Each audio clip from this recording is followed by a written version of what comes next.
કહે ને કે હિસ્ટ્રીનો પ્રથમ કૃત્રિમ પગ તો એનું વર્ણન આપણા પુરાણોમાં છે. 300 વર્ષ.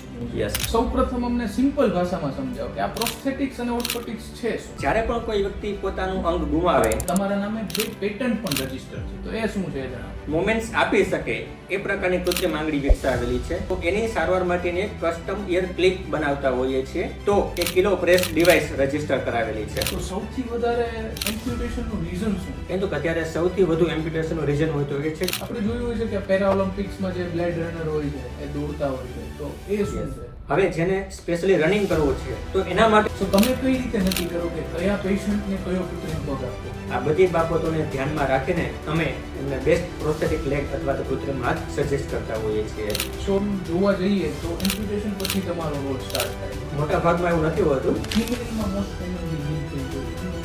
વધારે પડતી હાર્ડ સરફેસ ઉપર જ્યારે લાંબો સમય સુધી ઊભા રહેવાનું થાય, જે આપણે એમ કહીએ કે ખુલ્લા પગે ચાલવું, તો એ સારું કહેવાય. બેરફૂટ વોકિંગ ઇઝ ધ બેસ્ટ. તમે જે સ્પાઇના બાયફિડાની વાત કરી, તો એવું સાંભળ્યું છે કે રાજકોટના ડોક્ટર સાથે મળીને તમે ફ્રી ઓપીડી કેમ્પ પણ ચલાવો છો. યસ. આ પ્રેશર ગાર્મેન્ટ કઈ રીતે ઉપયોગી હોય છે? ઘણા બધા કિસ્સામાં પ્રેશર ગાર્મેન્ટ ઉપયોગી છે. સો ઇન્ડિયામાં આ ફિલ્ડ વિશે અવેરનેસ બાબતે તમને શું લાગે છે? ઇન્ડિયામાં અવેરનેસ ઘણી ઓછી છે. સો ઘણાને પગ થાપાથી જ ના હોય તો. અને આજના આપણા ગેસ્ટ પણ ખાસ છે. Welcome to the show doctor.